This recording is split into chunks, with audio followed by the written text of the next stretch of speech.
Hello दोस्तों, हाजिर हूँ आपके लिए लेकर एक ऐसी फिल्म की कहानी जो कि आपके दिल को छू लेगी। इस फिल्म का नाम है your lie in the April. साल 2016 में बनी जापानीज मूवी रोमांस से भरपूर है और ये सेम मांगा बेस्ड सीरीज पे आधारित है और इसकी IMDb रेटिंग 7 है आउट ऑफ 10, जो कि काफ़ी ज़्यादा अच्छी है। अगर आप लव स्टोरी या फिर मूवी देखना पसंद करते हो तो मैं आपसे वादा करता हूँ ये मूवी की कहानी आपको ज़रूर पसंद आएगी, इसलिए इस वीडियो को शुरू से लेकर अंत तक ज़रूर देखना। अगर आप इस चैनल के ऊपर नए आए हो तो प्लीज़ चैनल को सब्सक्राइब कर देना और बेल आइकन को प्रेस कर देना ताकि हमारे आने वाली वीडियो की नोटिफिकेशन आपको तुरंत मिल जाए। तो बिना वक्त ज़ाया किए कहानी को शुरुआत करते हैं।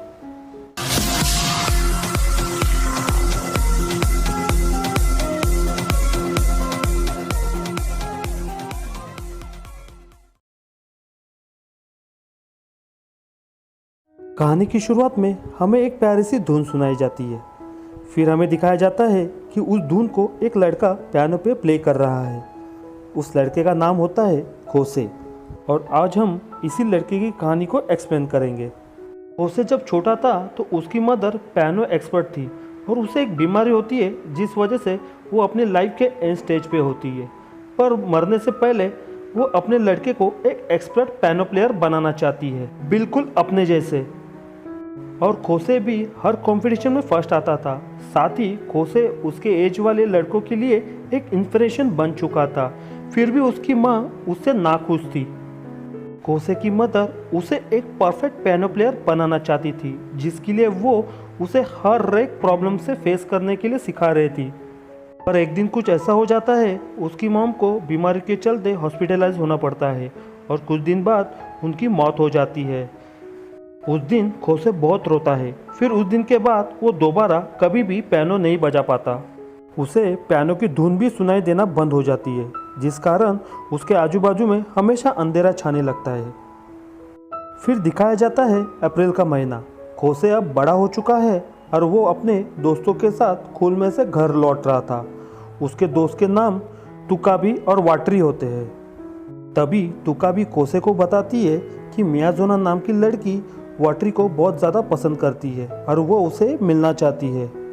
उनका प्लान होता है कि वाटरी और मियाजोना को सैटरडे को मिलवाना है और उन दोनों को मिलवाने का काम तुकाबी का होता है। तभी तुकाबी खोसे से कहती है कि वो भी उस दिन उनके साथ चले, वरना वो अकेली पड़ जाएगी।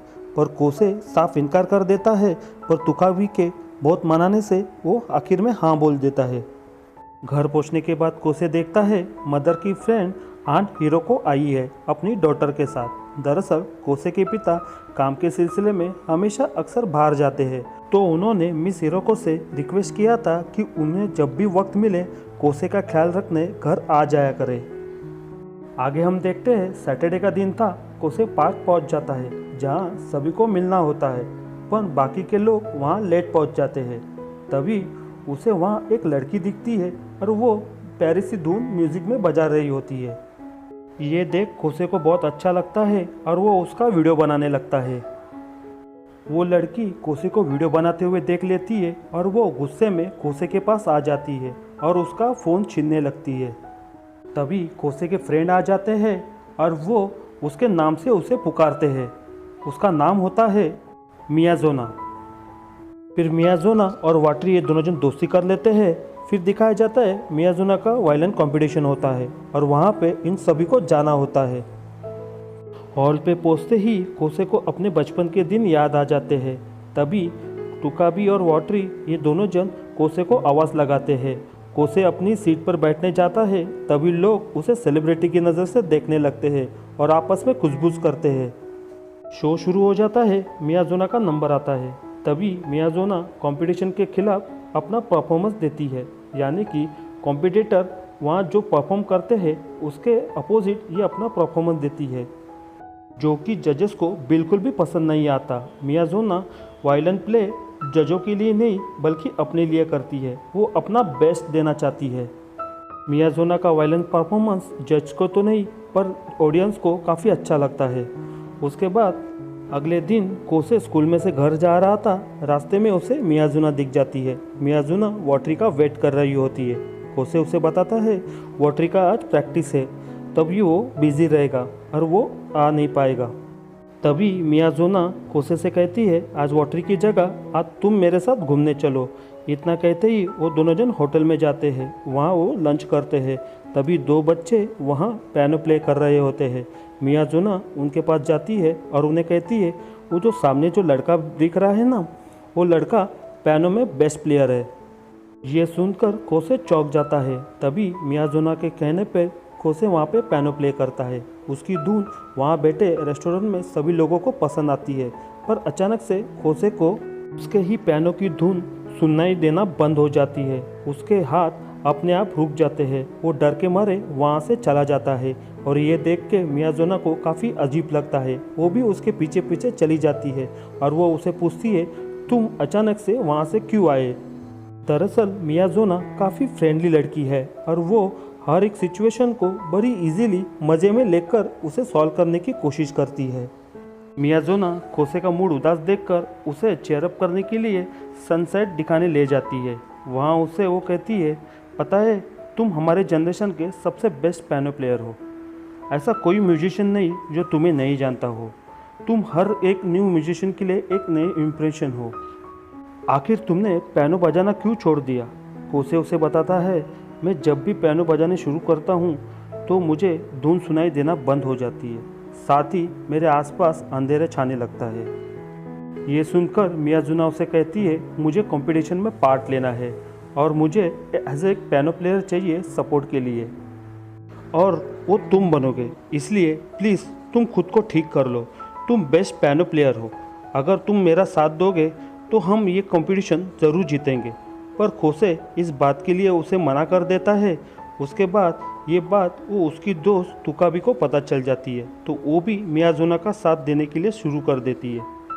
दरअसल तुकाबी खोसे को बचपन से पसंद करती है और वो भी चाहती है कि खोसे फिर से एक बार पियानो बजाना शुरू कर दे। अगले सीन में हम देखते हैं तुकाबी और मियाज़ोना खोसे के बुक में डेस्क बोर्ड पर इवन उसके लॉकर रूम में म्यूज़िक नोट्स रखना शुरू कर देते हैं, ताकि उस म्यूज़िक नोट्स को देखकर खोसे के मन में फिर से पियानो पर म्यूज़िक बजाने की इच्छा जग जाए। रात को खोसे अपनी मदर के बारे में सोचता है कि वो कितना स्ट्रिक्टली चाहती थी कि मैं एक अच्छा परफेक्ट पियानो प्लेयर बनूं, और खोसे अपनी मॉम की नज़र में कभी भी एक अच्छा परफेक्ट पियानो प्लेयर बन ही नहीं पाया। अगली सुबह खोसे मियाज़ोना को साफ मना कर देता है कि मैं तुम्हारे साथ कंपटीशन में पार्टिसिपेट नहीं ले सकता। इतना कहकर खोसे वहाँ से चला जाता है। मियाज़ोना खोसे से कहती है ऐसा नहीं है कि तुम म्यूज़िक प्ले नहीं कर सकते, तुम म्यूज़िक प्ले नहीं करना चाहते। आगे वो कहती है खोसे तुम एक्सक्यूज़ तो दे सकते हो या फिर कोशिश कर सकते हो, क्यों ना तुम कोशिश कर लो। सच कहूँ तो मैं कंपटीशन में बेस्ट देना चाहती हूँ और मुझे बेस्ट पियानो प्लेयर चाहिए और वो तुम हो खोसे। इतना कहते ही मियाज़ोना काफ़ी इमोशनल हो जाती है और वो रोने लग जाती है। खोसे मियाज़ोना को ऐसे रोते हुए देखकर ना चाहते हुए भी कंपटीशन के लिए हाँ बोल देता है। आगे वो एक साफ कह देता है कंपटीशन में हम जीतेंगे, इसकी कोई गारंटी मैं नहीं दे सकता। फिर तुकाबी खोसे को और वटारी मियाज़ोना को साइकिल पर बिठाकर कंपटीशन के लिए निकल जाते हैं। कंपटीशन के वक्त खोसे बहुत ही ज़्यादा नर्वस था। मियाज़ोना फिर से उसे मोटिवेट कर देती है और उसका ऐसा नेचर देखकर खोसे काफ़ी ज़्यादा इम्प्रेस हो जाता है। वो ये सोचता है मियाज़ोना कितनी फ्री रहती है। कंपटीशन में खोसे को म्यूज़िक के नोट ठीक से याद नहीं होते, इस वजह से वो काफ़ी ज़्यादा टेंस होता है। तभी मियाज़ोना खोसे से कहती है भूल जाओ सारे नोट्स को, म्यूज़िक तो फ्री है, उसे फ्रीली एंजॉय करो, ना कि किसी के दबाव में आकर प्ले करो। इतना कहते ही मियाज़ोना का नाम पुकारा जाता है और उनको स्टेज पे बुलाया जाता है। कंपटीशन शुरू हो जाती है। खोसे और मियाज़ोना परफॉर्म करना शुरू कर देते हैं। शुरुआत तो अच्छी होती है, पर कुछ ही देर बाद खोसे को दूर से उसकी मॉम की रिफ्लेक्शन दिखाई देना शुरू हो जाती है। तभी उसे म्यूज़िक सुनाई देना बंद हो जाता है। उसके सेंसर खोने लग जाते हैं और धीरे धीरे उसके हाथ रुक जाते हैं, जिस वजह से वो दोनों कंपटीशन उसी वक्त हार जाते हैं। खोसे की ऐसी हालत देखकर तुकाबी काफ़ी ज़्यादा नाराज़ हो जाती है और उदास हो जाती है। खोसे की ऐसी हालत देखकर मियाज़ोना उसे कहती है तुम दोबारा पियानो प्ले करो, तुम कर सकते हो, भले ही आज हम कंपटीशन हार जाए, लेकिन हम अपना बेस्ट परफॉर्म देंगे। तभी कोसे को मियाजुना की पुरानी बातें याद आ जाती है कि म्यूज़िक फ्री है, उसे फ्रीली एंजॉय करो। तभी वो दोनों दोबारा परफॉर्म करना शुरू कर देते हैं और ऐसा ही होता है, वो दोनों अपना बेस्ट देकर अपना परफॉर्मेंस कंप्लीट कर लेते हैं। अगले दिन स्कूल में से कोसे घर लौट रहा था, रास्ते में उसे मियाजुना दिख जाती है और वो उसे कहती है, हमारा परफॉर्मेंस इतना अच्छा था कि हमें ऑर्गेनाइजेशन ने एक बड़े कॉन्सर्ट में परफॉर्म करने का मौका दिया है। और इस बात से मियाजुना काफ़ी खुश थी और इसी खुशी में वो लिवर में जंप कर देती है। उसका ऐसा डेयरिंग कॉन्फिडेंट देखकर कोसे भी अपने आप से कहता है कि ये मैं भी कर सकता हूँ, और इतना कहते ही वो भी लिवर में जंप कर देता है। वो दोनों काफ़ी गिल्ले हो चुके थे। मियाजुना का घर वहाँ से काफ़ी दूर था, इसलिए वो कोसे के घर चली जाती है। वहाँ उसे मदर का पियानो दिख जाता है, लेकिन वो रूम काफ़ी गंदा था क्योंकि कोसे ने पियानो प्ले करना छोड़ दिया था। मियाजुना उसके कमरे को साफ़ करती है और कोसे से कहती है कि तुम पियानो प्ले करो। तभी मियाजुना को कोसे के मदर की म्यूज़िक बुक मिल जाती है और वो उसे प्ले करना चाहती थी। उसे पियानो प्ले करता देख कोसे भी हैरान हो जाता है। सामने वाली खिड़की से तुका भी उन दोनों को देख लेती है, क्योंकि तुका भी कोसे की नेबर होती है। फिर वो दोनों साथ साथ मिलकर प्रैक्टिस करने लग जाते हैं। मियाजुना वायलिन प्ले करती है और कोसे पियानो। धीरे धीरे मियाजुना और कोसे की दोस्ती गहरी हो जाती है। उसके बाद कोसे घर में भी पियानो प्रैक्टिस करना शुरू कर देता है। तभी हमें एक बात पता चलती है कि वो पियानो प्ले करने से मना कर देता है। उसके मदर के डेथ के बाद उसे पियानो की धुन सुनाई देना बंद हो जाती है, क्यों उसे आसपास अंधेरा छाने लगता है। हम देखते हैं कोसे जब छोटा था तो उसकी मदर काफ़ी ज़्यादा बीमार रहती थी। इस वजह से वो उसे ज़बरदस्ती पियानो पे प्रैक्टिस करने बैठा देती थी ताकि वो एक परफेक्ट पियानो प्लेयर बन सके। कोसे भी एक परफेक्ट पियानो प्लेयर बन चुका था और एक दिन वो कंपटीशन जीत जाता है।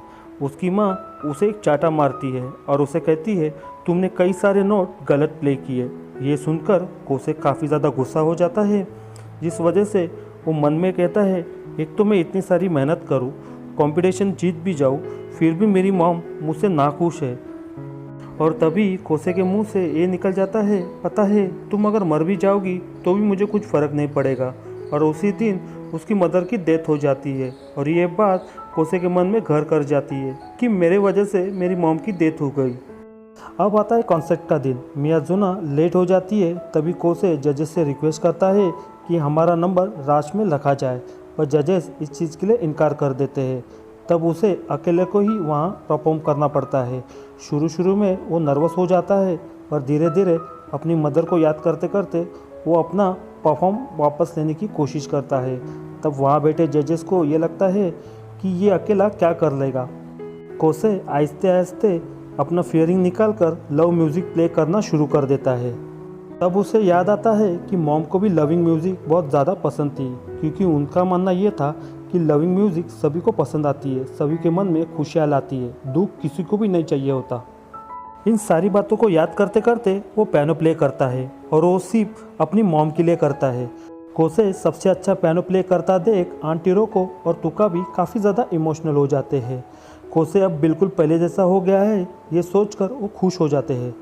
उसके बाद आंटी रोको उसे हक कर लेती है उसके बेस्ट परफॉर्मेंस की वजह से। तभी उसे पता चलता है कि मियाजुना की तबीयत एकदम से ख़राब हो गई और वो हॉस्पिटलाइज है, इसीलिए वो कंपटीशन में नहीं आ सकी। उसके बाद उसे मिलने वो तुरंत हॉस्पिटल जाते हैं। वहाँ वटारी मियाजुना को बोलता है कि कोसे ने आज सबसे अच्छा परफॉर्म किया। रात को मियाजुना उसे फ़ोन करती है और पूछती है कि तुम हॉस्पिटल से बिना बताए क्यों चले गए। फिर वो दोनों थोड़ी बातें कर लेते हैं। कोसे को उससे बात करके काफ़ी अच्छा लगता है। फ़ोन कट करने के बाद मियाजुना अपने हॉस्पिटल के रूम की तरफ जाती है। तभी वो अचानक से ज़मीन पर गिर जाती है और वो ज़ोर से चिल्लाती है। उठने की कोशिश करती है पर वो खड़ी नहीं हो पाती। वो उससे कहती है, ए तुम मेरे पैर हो, तुम्हें मेरी बात माननी होगी, उठ खड़े हो जा। दोस्तों, यहाँ पर हमें थोड़ा थोड़ा पता चलता है कि कुछ तो सीरियस मामला है। एनीवे, आगे बढ़ते हैं। कुछ दिनों बाद कोसे घर लौट रहा था, तब रास्ते में उसे मियाजुना दिख जाती है। उसे देखकर वो उसे कहती है, तुम हार्डलेस इंसान, तुम मुझे मिलने हॉस्पिटल में एक बार भी नहीं आए। खैर छोड़ो, वटारी कहाँ है? कोसे उसे बताता है, वटारी अभी प्रैक्टिस कर रहा है, तो मियाज़ोना हर रोज़ की तरह कोसे को अपने साथ ले जाती है। फिर उसे याद आ जाता है कि उसकी बैग स्कूल में मिस हो गई है।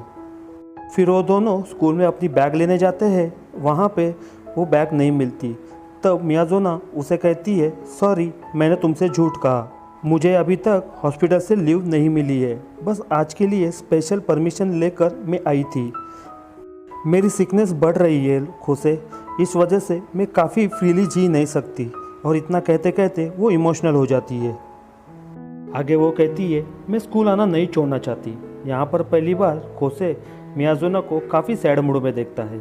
खोसे उसे बोलता है, चलो हॉस्पिटल चलते हैं। तभी मियाज़ोना उसे गुस्से से बोलती है, मैं ठीक हूँ, मुझे छोड़ दो, मुझे चलना आता है। वो ये कहकर वो वहाँ से चली जाती है और बाहर जाते जाते वो गिरकर बेहोश हो जाती है। खोसे उसे हॉस्पिटल ले जाता है और पेरेंट्स के पास छोड़ देता है। थोड़ी देर बाद मियाज़ोना को होश आ जाता है और वो अपने पेरेंट्स से कहती है, मुझे खोसे से मिलना है। तभी उसके पेरेंट्स खोसे से कहते हैं, मियाज़ोना तुमसे मिलना चाहती है। खोसे उसे मिलने के अंदर चला जाता है। फिर वो माफ़ी मांगती है अपनी हरकतों की वजह से और वो कहती है, जानती हूँ इन दिनों मैं तुम्हें बहुत ज़्यादा परेशान किया था, मैं सेल्फिश हूँ, इसीलिए मैंने वो सब तुमसे करवाए जो तुम कभी करना नहीं चाहते थे। फिर भी मुझे माफ़ कर देना खोसे। और इतना कहकर वो आगे कहती है, शायद हम दोनों को कभी मिलना ही नहीं चाहिए था। खोसे उसकी बात समझ नहीं पाता और वो क्या बोले। फिर वो वहाँ से चुपचाप चला जाता है। अगले दिन खोसे स्कूल के छत पर बैठकर रो रहा था। तभी वटारी वहाँ आ जाता है और वो उसे कहता है, तुम उसे बताते क्यों नहीं कि तुम उसके लिए क्या फीलिंग रखते हो। वटारी आगे कहता है, जब भी उसे कोई बात करनी होगी तो वो तुमसे बात करती है, मुझसे ज़्यादा वो तुम्हारे साथ कंफर्टेबल रहती है। उसे खुद को नहीं पता कि वो तुम्हें पसंद करती है, उसे तुम्हें ही बताना होगा कोसे। तो हिम्मत कर, जा उसे बता। इतना कहकर कोसे हॉस्पिटल के सामने खड़ा हो जाता है। उसके बाद जैसे ही उसकी हिम्मत खत्म हो जाती है वो मुड़ने की कोशिश करता है। तभी तुका भी वहाँ आ जाती है और वो उसे रोकती है और वो उसे लेकर गार्डन में चली जाती है। तो वो दोनों पेड़ के नीचे बेंच पर बैठकर कुछ बातें करते हैं। तभी तुका भी कोसे से कहती है कि मैं तुमसे प्यार करती हूँ। आगे वो कहती है, हाँ मुझे पता है तुम मियाज़ोना को पसंद करते हो, पर वो तो वटारी को पसंद करती है, तो मुझ में क्या कमी है। इतना कहकर वो थोड़ी रुक जाती है।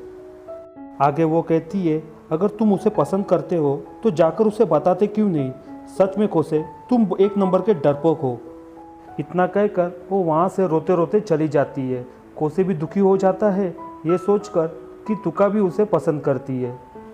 तुका भी भली बात ये बात जानती थी कि मियाज़ोना और कोसे ये दोनों जन एक दूसरे के लिए बेस्ट है, क्योंकि वो दोनों एक दूसरे के साथ म्यूज़िक को भी पसंद करते हैं। तभी कोसे हिम्मत करता है और उसे हॉस्पिटल में अपनी दिल की फीलिंग बताने के लिए चला जाता है। तभी मियाज़ोना थोड़ी हैरान हो जाती है। वो उसे कहती है, मुझे टेरेस पर ले चलो। कोसे उसे टेरेस पर ले जाता है। वहाँ वो दोनों कुछ बातें करते हैं। तभी कोसे उसे कहता है, मैं एक जापानीज़ कंपटीशन में पार्ट लेने वाला हूँ और वहाँ मुझे तुम्हारा साथ चाहिए। उसे आगे कहता है कि मैं जानता हूँ तुम वटारी को पसंद करती हो, लेकिन मैं भी तुम्हें पसंद करने लगा हूँ। एक बार प्लीज़ मियाज़ोना मुझे कंपटीशन में साथ दो। मुझे याद है मैंने तुम्हारे साथ जो पहले कंपटीशन किया था उसे मैं कभी नहीं भूल सकता, और शायद तुम भी उसे कभी नहीं भूल पाओगी। इतना कहते ही वहाँ स्नोफॉल होना लगता है। फिर वो दोनों नीचे जाने की सोचते हैं। मियाज़ोना खड़ी नहीं हो पाती। कोसे उसे संभालता है तो मियाज़ोना उसे गले लग कर रोने लग जाती है और वो कहती है, मैं थक चुकी हूँ, मैं मरना नहीं चाहती, मुझे अकेला कभी मत छोड़ना कोसे। आगे हम देखते हैं मियाज़ोना और उसके पेरेंट डॉक्टर से कुछ बातें करते हैं सर्जरी के लिए, ताकि वो जल्द से जल्द ठीक हो सके। तब डॉक्टर उनसे कहता है कि इस सर्जरी में काफ़ी ज़्यादा रिस्क है। मियाज़ोना उसे कहती है, मैं ये रिस्क लेना चाहती हूँ ताकि मैं जल्द से जल्द ठीक होकर कोसे के साथ एक आखिरी बार कंपटीशन में पार्टिसिपेट कर सकूँ। पर उस दिन कोसे के साथ वो कंपटीशन में नहीं आती और वो यही सोचकर वहाँ पे पेन प्ले करता है कि तुम ना होती तो आज मैं यहाँ नहीं होता। तुमने मुझे जीना सिखाया, तुमने मुझसे हर वो चीज़ करवाई जिससे मैं भाग रहा था। आज तुम्हारे वजह से मैं यहाँ पर पियानो परफॉर्म कर रहा हूँ। तुम्हारे साथ बिताए हुए हर वो पल को, तुम्हारे साथ गुजारे हर एक दिन को मैं कभी नहीं भूल सकता। तुमने मुझे जीना सिखाया, प्यार करना सिखाया। काश इस पियानो की धुन किसी तरह तुम्हारे दिल तक पहुंच सके और मैं बता सकूं कि मैं तुमसे कितना ज़्यादा प्यार करता हूं। और आज का ये परफॉर्मेंस सिर्फ तुम्हारे लिए मियाजुना, सिर्फ तुम्हारे लिए। और मैं तुमसे वादा करता हूँ मैं तुम्हारा साथ कभी नहीं छोड़ूंगा। और तभी मियाजुना वहाँ आ जाती है और कोसे उसे देखकर काफ़ी ज़्यादा खुश हो जाता है और वो दोबारा जोश में आकर पियानो परफॉर्म करना शुरू कर देता है। और वो आज तक का सबसे बेस्ट परफॉर्मेंस होता है कोसे की लाइफ का। आगे हमें पता चलता है कि मियाजुना थोड़ी थोड़ी करके गायब होने लग जाती है। फिर हमें पता चलता है कि वो कोसे की एक कल्पना थी जो उसे दिखाई दे रही थी। फिर हमें पता चलता है मियाजुना का ऑपरेशन फेल हो चुका है और वो मर चुकी है।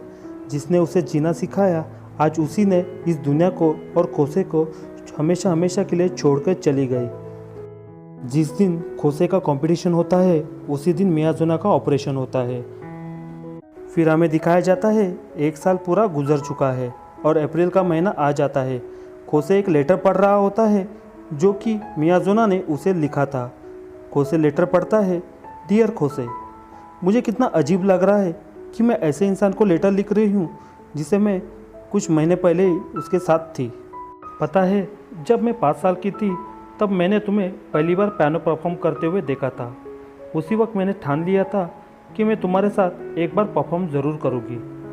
और उस दिन के बाद मैंने वायलिन सीखना शुरू कर दिया। पता नहीं क्यों तुमने एकदम से पियानो बजाना छोड़ दिया और कुछ सालों के बाद मैंने तुम्हें फिर से हमारे स्कूल में देखा।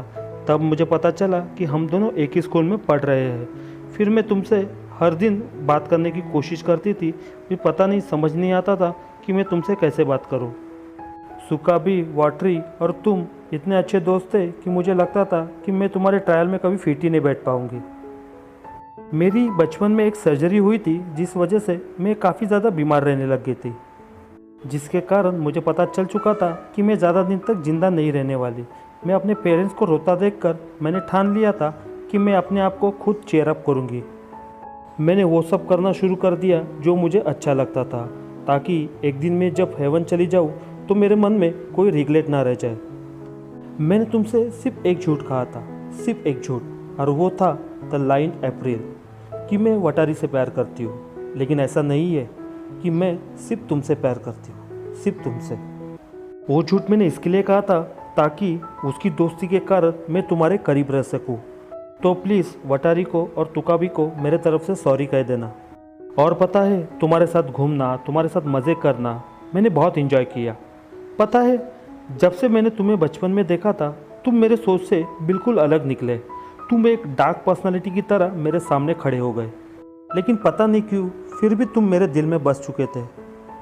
आई होप, मैं उम्मीद करती हूँ कि मैंने तुम्हारे दिल में कुछ हद तक जगह बनाने में कामयाब हो चुकी हूँ, चाहे वो छोटी ही क्यों ना हो। और मुझे पूरा यकीन है कि तुम मुझे ज़िंदगी में कभी नहीं भूलोगे। और आखिरी और एक बार फिर से मैं कहूँगी, आई लव यू खोसे, आई लव यू। और ये पढ़ते पढ़ते वो अपने आंसू को रोक नहीं पाता। तभी वटारी और तुकाबी वहाँ आ जाते हैं और तब वो तीनों साथ होते हैं। तब एक मिरर पर मैसेज लिख के आता है, खोसे तुमने मेरी ज़िंदगी में रंग भर दिए, thank you so much, I love you खोसे। और यहाँ पे ये कहानी ख़त्म हो जाती है। और जाते जाते आप सबसे मैं कुछ कहना चाहता हूँ, ज़िंदगी ना पास्ट में है ना फ्यूचर में, ज़िंदगी इसी पल का नाम है। जिस समय मियाजुना को ये पता चला कि उसके पास ज़्यादा जीने के लिए वक्त नहीं है तो उसने हर लम्हे को खुलकर जिया और साथ ही उसने खोसे को भी उस तरह से जीना सिखा दिया। जो हो चुका है उसे बदला तो नहीं जा सकता, वजह अगर इस बात को हम सोचें कि हमारा आगे का भविष्य कैसा हो सकता है। ये फिल्म हमें काफ़ी कुछ सिखा देती है और पर्सनली कहूँ तो ये फिल्म मेरे काफ़ी दिल के करीब है। दोस्तों, अगर आपको ये मूवी देखना है तो YouTube के नाम से बना टेलीग्राम चैनल को फॉलो करो, वहाँ पे मैं ये मूवी को अपलोड कर दूँगा। वीडियो अगर पसंद आया हो हमारे चैनल को सब्सक्राइब करना, बेल आइकन प्रेस करना, साथ ही लाइक, कमेंट और शेयर करना।